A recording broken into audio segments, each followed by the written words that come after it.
พี่น้องบัดนี้เขามาเว้าถึงการเสียชีวิตของนักข่าวช่องแปดนัทวุฒิโปงลังกาหรือว่านัดโปงเขาเอิ่นสั้นๆว่านัดโปงพี่น้องเอ่ยที่เรานอนหลับแล้วก็เสียชีวิตไปนะตอนแรกก็ได้เข้าใจว่าเป็นการไหลตุยเนาะเป็นการนอนหลับตุยไปซื่อๆบัดนี้ก็มีหลายคนสงสัยว่าบ่แม่นฆาตกรรมติพะนะว่าบัดนี้เขาไปตรวจให้ชันสูตรให้นิติเวชสถาบันนิติวิทยาเขาเจ้าตรวจสารทั้งในอะไรทำไมครับ พ่อว่าในร่างกายนะมีไซยาไนด์อยู่2มิลลิกรัมแอลกอฮอล์อีก200มิลลิกรัมพี่น้องเอ๋ยโดยเฉพาะไซยาไนด์เป็นสาเหตุทำให้การตุยมันเป็นสารเคมีสารพิษไร้สีไร้กลิ่นพี่น้องเอ๋ยก็เลยสงสัยว่า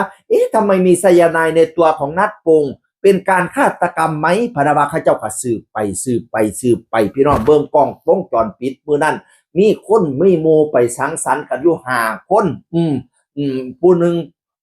ผู้หนึ่งนั่นก็เว้าบอกว่านัดโปงน่ะเคยเว้าว่าหลายเที่ยเว้าเกี่ยวกับการอยากตุยเว้าถึงการตุยบอกว่าเจ้าของน่ะมีไซยาไนด์พะนะว่านั่นน่ะเอาใส่น้ำใส่เหล้ากินน้ำกันบ่ว่าซั่นว่านั่นน่ะเพื่อนผู้หนึ่งชื่อว่าโอน่ะบ่เอาตูมีลูกอยู่ตูต้องดูแลลูกพะนะว่าก็เข้าใจว่าหมู่น่ะเว้าเล่นเว้าหยอกเว้าหัวกันซื่อๆพะนะว่าน่ะ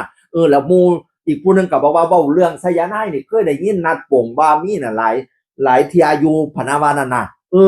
บัดทีนี้ก็มีผู้หนึ่งเนาะที่ว่าชื่อบิ๊กน่ะว่าเคยผิดใจกันมาก่อนบัดนี้ก็เพิ่งกลับมาหากันรอบ2นี่พะนะว่านั่นน่ะรอบนี้ในกล้องวงจรปิดกันลักษณะว่าบิ๊กนั่นปัดมือไปเสียบางคนก็มองว่าเป็นการตบแต่ว่าบิ๊กบอกว่าบิ๊กไม่ได้ตบแค่ปัดมือออกเฉยๆตอนนั้นก็เลยขึ้นไปนอนข้างบนนัดโปงน่ะนอนข้างล่างแต่ว่าบิ๊กก็มาส่องอยู่2-3รอบมาส่องรอบแรกปลุกก็เออไม่มีตอนแรกนั้นฟูบอยู่สั่นปลุกบัดนี้ปลุกกับบ่มีการตอบสนองก็เลยจับนอนหงายเข้าใจว่าหลับบัดนี้มา2-3รอบอยู่มาเบิ่ง2-3รอบจนรอบสุดท้าย8โมงกว่าปลุกจังได๋ก็บ่ตื่นก็เลยค้ำชีพจรแล้วก็ว่าบ่มีชีพจรก็เลยทำการ CPR แต่ก็ไม่รู้ว่าเสียชีวิตนานเท่าไหร่แล้วเวลาที่เกิดเหตุประมาณ8:40 นาทีปะนะว่านั่นน่ะวันนี้เขาเจ้าก็ไปตรวจสอบอะไรทำไมเนาะไปนํเบิงฮอดแซดมาแล้วแซดหาผู้ใดพี่น้องคุณพุทธนั่นล่ะซึ่งเป็นนักข่าวช่อง8เป็นนักข่าวรุ่นพี่ที่นํสืบเรื่องนี่แล้วก็เลยเอามาเปิดเผยว่านัดปงเคยแชทกับคนหนึ่งชื่อว่านายกอไก่ว่าจะไปเว้าคุยกันเรื่องยาไซยาไนด์เนี่ยพี่น้องบอกว่ากอไก่นี้ไม่ยาไซยาไนด์บัดนี้นัดปงก็อยากได้เราถามว่าสิเอามื้อใดก็ว่าสิเอามื้อนี้ว่าซั่นว่านั่นน่ะ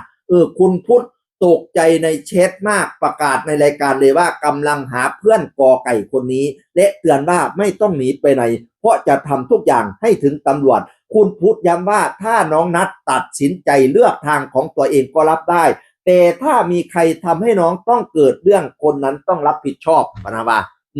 ก็เลยเป็น2ประเด็นว่าฆ่าตัวตุยบ่กับฆาตกรรมบ่ทั้งเพียนที่รวมวงนี่กับประมาณว่าเขาสิเสียว่าบ่แม่นการฆาตกรรมหรอกเป็นการฆ่าตัวตุยบ่เพราะว่านัดโป่งเคยเว้าหลายเที่ยพะนะว่านั่นน่ะคุณพูดก็บอกว่าถ้าเป็นการตัดสินใจของน้องนั่นลองก็รับได้แต่ถ้าว่าเกิดจากผู้ใดเนี่ยต้องเอาให้ถึงที่สุดพะนะว่าก็ติดตามตอนต่อไปพี่น้องเสียงคนเก่าเว้าสู่ฟังสวัสดีครับสวัสดีครับ